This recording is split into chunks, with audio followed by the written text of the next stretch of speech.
Hello everyone! So again, this is Miss Hey Caranza, your licensed real estate broker based in Cavite. Ay, medyo malakas ang ating sounds. Hello everyone! So ayun po, right now, I'm here in Estancia Enclave just to make a short vlog for my client na nasa ibang bansa, which is si Ma'am Rose. Hi Ma'am Rose! I'm here na sa ating Estancia Enclave. So right now po kasi, I'm going to check her unit kasi number one po, nasa USA siya ngayon, kapapanganak lang ni Ma'am. And ayun Ma'am Rose, congratulations po, sobrang cute ng baby po ninyo. Ayun po, and supposedly, ay, may tumatawag, wait lang. Wait, ayan, sorry. Ayun po, so, dapat po supposedly, ang kasama namin sana ngayon for the unit visit is yung kanyang kamag-anak. Kaso nga lang, nasa province. Ayun, so katatapos lang din ng bagyo, as you can see. Actually, hindi naman ganun kalakas talaga yung tama ng bagyo dito sa Cavite. Puro hangin lang. And sa mga nagtatanong kung, by the way, kung binabaha dito, hindi po binabaha ang Estancia Enclaves. Ayun, so 101% no flooding dito.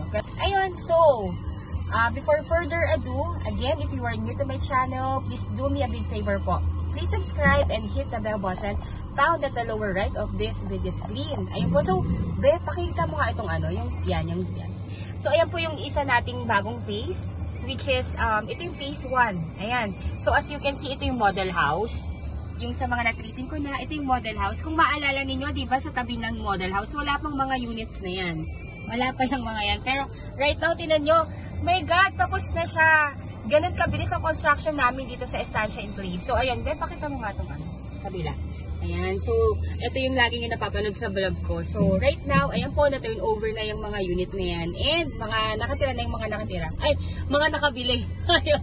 So, ayun po. So, ayan. So, let's go na doon sa property ng aking client. Kasi, actually, dapat ang magsa-site visit ito or yung mag-home visit is supposedly yung kamag-anak ni ma'am na sister po niya. Kasi, kaso nga lang po yung talagang mag-visit, nakapunta na ng ibang bansa and other relatives are already in the province. Ayun, so, bigyan ko lang kayo ng tour. So, ayan, ang bilis-bilis. Kung maalala ninyo, lalo sa mga na-treating ko, dati wala pa yan, di ba? Ngayon po, ganyan kabilis ang construction dito sa atin and nakatayo na yan.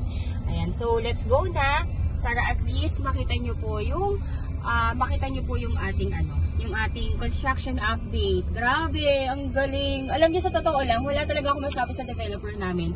Kahit wala pang kahit hindi pa nabibili yung actually yung ibang bahay dito, kahit hindi pa tapos yung down payment, tinatayo na yung property. Kaya yung mga ibang nagre-reserve dito, yung mga nakaka-reserve na mga ongoing construction, natutuwa sila kasi nireserve pa lang nila yung bahay, pero iyan, nakatayo na siya.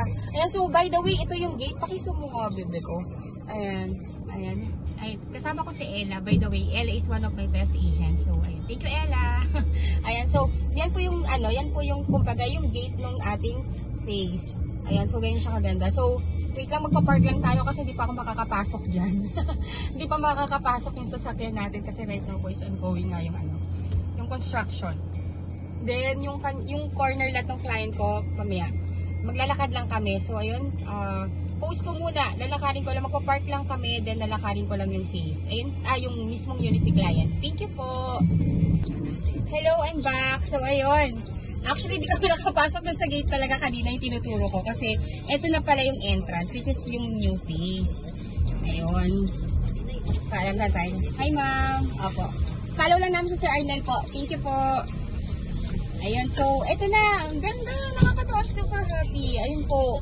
Pasensya na po sa aking reaction kasi sa totoo lang, this is my first time na makapasok dito sa ongoing na phase namin kasi sobrang higpit talaga actually sa totoo lang. Ayun, yung pina-follow namin, si Sir Arnel yan. Yan yung sa nag-a-assist sa amin para makita namin yung unit ng aking client po. Ayun, so, galing, ang bilis talaga ng construction. Oh my God. Pakita mo nga ng maigi.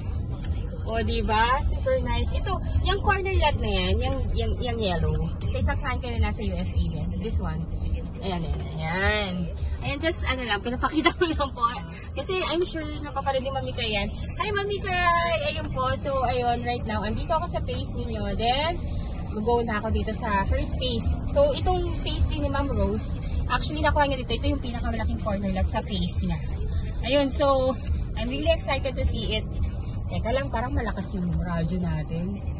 Ayan, so, right now po, pakita mo nga to. Ayan, so yan yung gate ng ating phase. So, yan yung kaya tinuturo ko na hindi kami makapasok. Ayan, so, we are here na, Ma'am Rose. Ayan, so, eto na yung unit. Wow, bagong pintura. Actually, pwede na i-turn over to eh. May mga ilan-ilan na rin nakatira dito. So, ayan, ito yun din. Sorry. Yung corner lot na yan, yan yung unit ng aking client. So, ayun. So, i-post ko po muna siguro, pasensya na sa aking reactions.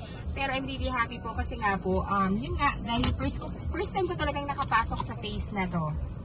And, ayun. Sige, i-post ko po muna, bababa muna kami ni Ella para i-video yung bahay. Thank you! Hi Ma'am Rose! Ayun po, I'm here na. So, this is your unit. Grabe, ang laki ng lato. This is my first time na makarating sa phase nyo actually. Actually, nakapunta naman ako. Pero ito sa block nyo po, Ma'am Rose. As in, ngayon pa lang. So, again, ayun lang yung gate. Ayan siya, medyo katirikan ng araw ngayon. Ayan, pero yan po. So, diretso lang yan. Then, ito na ang bahay ng aking client po. Ayun. So, super happy lang po kasi nagkaroon kami ng access dito. And, ito, I just did this vlog para po, at least kahit nasa ibang bansa si Ma'am Rose, mapapanood niya yung bahay niya. Ayan. So, ang laki-laki talaga ng lot. Actually, itong bahay ni Ma'am Rose, itong lot niya, ito yung pinakamalaking lot na meron dito na corner lot sa face nila. So, ayan. Pakita ko lang po. Ipapresent ko lang na mas maayos. Ma'am Rose, bawal pa ako pumasok sa unit ninyo. So, hanggang dito lang talaga ako sa labas. Pero at least, you would have the idea na kung gano'n nakaganda. And tapos na talaga yung unit niyo po. Ayan. Ang ganda ng lot. Ang laki. Ay po. So, ayan. So, ito yung bahay ni Ma'am. This is duplex. Ayan. So, ang lot ni Ma'am is from here. Ayan po. So, ito yung, yung kanyang hatian. Firewall with kapitbahay. May muhon po yan na ilalagay dito. Actually, may muhon na yan. Natakpan lang po siya ng grass. Ayun. So, this is ilang meters ba to? Let's see ha. 1, 2, 3, 4, 5, 6. So, 6 yung kanyang frontage. Mas malaki siya comparable sa regular na frontage. This is, yung regular po kasi is 5 meters. Ito is 6 to. Why? Kasi nga po, this is corner lot. Special lot siya, kaya siguro kaya mas malaki yung kanyang frontage. So kasama na rin yan, may mga bricks na po yan. Yan, tapos ayan, so ganyan yung unit ni Ma'am. Actually. Then hanggang dito yung kanyang lote. Ganyan kalaki. Ayan, so ganyan kalaki. Medyo madamo lang kasi katatapos lang ng bagyo.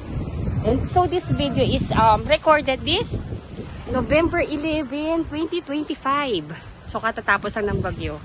Ayan. So, ganyan kalaki yung lot ni Ma'am. Isang bahay pa yan actually. Isa pang twin homes. Ayan. Ikutin natin. Ayan. So, hanggang dito yan. Yung lote ni Ma'am. Ganyan siya kabig. Sayang nga, hindi nakita ng sister ni Ma'am. Pero anyway, at least, ito naman yung purpose ko. Kaya binidyo ko na. Para at least, mas maging happy si Ma'am and mas ma-inspire dito sa kanyang bagong house dito sa atin sa Pinas. Isang bahay pa yan, no? Ang laki. Kahit magtayo pa ng isang house dito si Ma'am, okay lang. May parking pa rin. Ayan, so, ayan. Let's go. Pwede magtanim ng puno, no? Ang laki. So, iting hatian with the kapitbahay na corner lot din. So, ayan siya. Dito po yan. Then, cemented na yung garage. Ayan, yung half po Ayan, kasi dalawang car po yan. Kung 80 square meter, dalawang car, pero ito kasi, ang laki Imagine, ang laki ng lote. Hanggang 5. 5 cars, 5 to 6. 5 to 6 cars, yes, oo, kaya. So, let's go. Ayan po yung hatian. Grabe. Ang ganda, nakakatawa po. Ang laki ng lote. Yun, kasi ako po talaga, lot talaga din yung tinitingnan ko. Kasi syempre, number 1, lot naman talaga yung naka-appraise. Ayun. So, ayun po. So, ito yung provision for the lavatory sa labas para may dirty kitchen din. Then, laundry area. Ayan po. Ayan. Tapos, sorry po Ma'am Rosa, talagang hindi talaga tayo makakakuha ng access sa loob. Binibigay yung access na makapasok sa loob pag upon inspection and turnover na. Pero right now po, yun nga po, hanggang labas po muna tayo. Pero as you can see naman po, tapos na talaga yung bahay. Ayun, congratulations, Ma'am Rose, ha. Alam ko, ang initay na lang natin dito is ano eh. Alam ko may bank approval na tayo. Waiting na lang naman tayo ng ano po, ng confirmation from the bank. Then, pwede na mag-loan contract signing si Ma'am Marian para ma-turn over yung unit. Ayan, so the community, ayan. May tinatayo pa dito, pero majority of this space is already complete. Ayan, so hello Ella! Ayan si Ella po. So, ayan.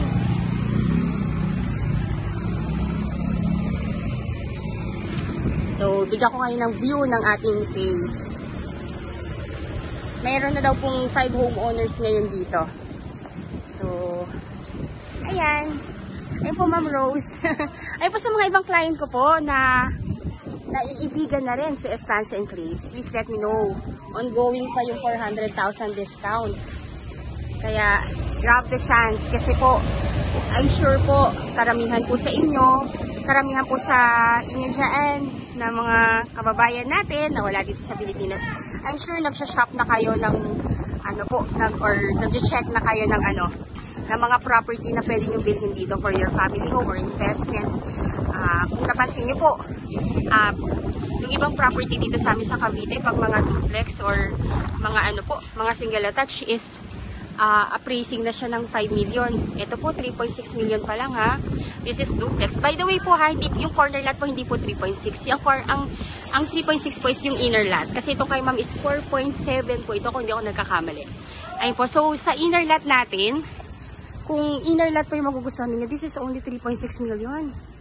Complete finish with tiles. Ayun po, kagandahan dito kasi prime location. Napakaganda ng location. Paglabas mo, meron ng Jollibee, may Chowking, may Talipapa, may ospital. Kaya halos talagang sulit na sulit. 3.6 million lang to. Kung yung iba nga pong subdivision or yung ibang pabahay dito sa amin sa Cavite, yung 3.6 townhouse lang yun na there ha. Ito hindi. Duplex na to. Complete finish with us at may malaki ka pang lote. Kasi parang ngayon no, kung maalala ninyo, yung nag-lockdown tayo, nung nag-pandemic, yung halos di tayo makalabas lahat, parang alam mo yun, yung open space naging mahalaga kasi number 1 for ventilation and of course, syempre po parang hindi na rin naman siya luxury kung mangangarap ka ng extra lot or ng duplex or ng corner lot kasi necessity na siya eh. Kailangan natin ng maayos na ventilation kasi ngayon po yung heat index natin hindi na bumababa ng 36. Ay hindi ko man sinasabi sana laging may bagyo. Pero parang yung ventilation ngayon is hindi naman na siya hindi na siya luxury kaya tayo nag-i-aim ng mga corner lot or ng mga duplex or single attached. So kung ganun po yung gusto ninyo, duplex kunin ninyo para at least para kayo naka-corner lot na din. Ayun, so ayun ma'am, nag-segue lang. Ayun po, so Ma'am Rose, I hope po na happy po kayo and congratulations po. Ito na talaga yung bahay ninyo. Tayo na po siya. Napakalaki. Ito yung dream lot kasi ni ma'am. Gusto niya talaga ng corner lot na malapit sa gate at malapit sa amenities. Ayun, thank you so much for watching. Again, if you are new to my channel, please do me a big favor. Please subscribe and hit the bell button found at the lower right of this video screen. Thank you so much for watching and bless you all po. Bye!